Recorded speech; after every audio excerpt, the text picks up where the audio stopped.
Bienvenue à Futurapolis Santé, c'est la deuxième édition ici à l'Opéra de Montpellier. On va discuter santé, on va aussi discuter des parcours des patients et notre interlocuteur est là pour nous en parler. Bonjour Olivier Jodon.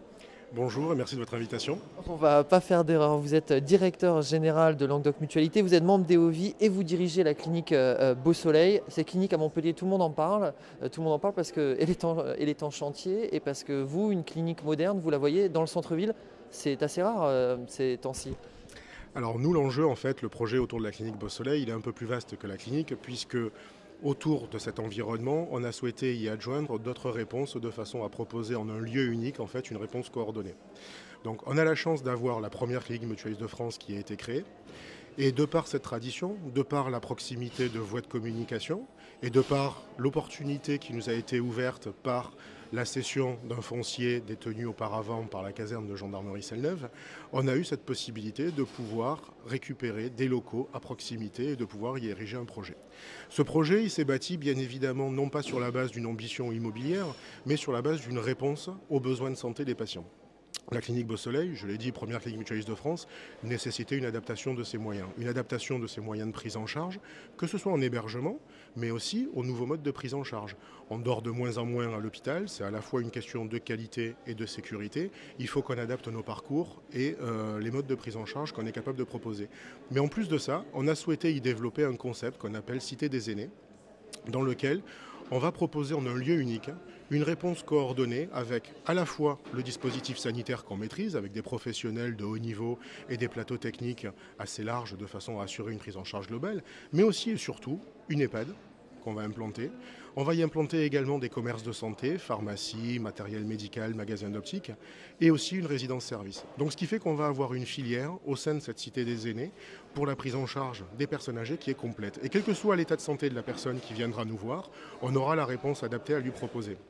Et en plus de ça, on gère des activités de recherche clinique qui nous permettent aussi de proposer toute l'innovation adaptée à la prise en charge de ces publics qui, dans le cadre de la Cité des aînés, trouvent à la fois les besoins qui s'expriment, mais également tous les sujets d'essai et d'accompagnement des personnes qu'on doit développer. Ça veut dire qu'en matière d'innovation, on peut là aussi innover rien que dans la gestion de l'espace et dans la gestion de ce parcours client. Alors, Patient. Alors l'enjeu de l'innovation aujourd'hui, il est central dans notre activité. Le monde de la santé se transforme profondément. On a la télémédecine qui arrive, qui va profondément bousculer les choses. On a aujourd'hui le big data qui est là, qui nous permet aussi d'avoir des traitements qui soient particuliers. On a l'intelligence artificielle avec des algorithmes qui se développent. Tous ces enjeux, il faut qu'on les traite et qu'on les prenne en compte. En revanche, l'enjeu pour nous, c'est de considérer que cette évolution, elle doit se faire dans un cadre humain. Simplement, ça veut dire que tout le temps qui va être libéré pour les professionnels, toute l'expertise et l'accompagnement qu'on va mettre en place d'un point de vue technique, il va falloir que ça s'exprime par derrière une libération de la disponibilité des hommes et des femmes qui composent la réponse qu'on est capable de proposer, de façon à la mettre au service des patients qui viennent chez nous.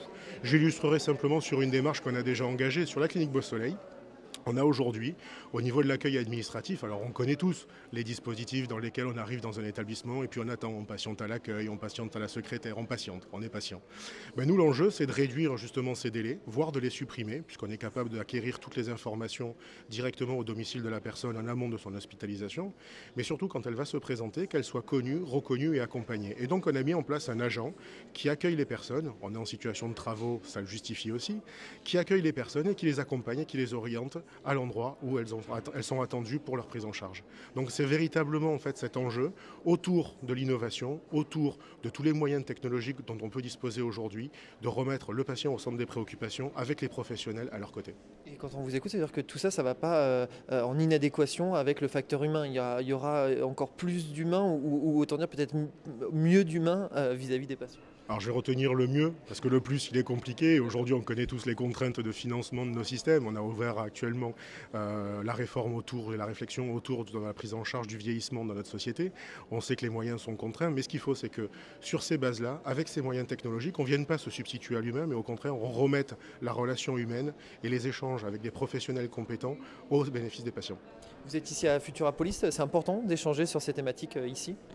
Je crois que c'est un enjeu essentiel, c'est-à-dire que revenons aux éléments fondamentaux qui animent notre existence au quotidien, c'est quand même le service à rendre à une population.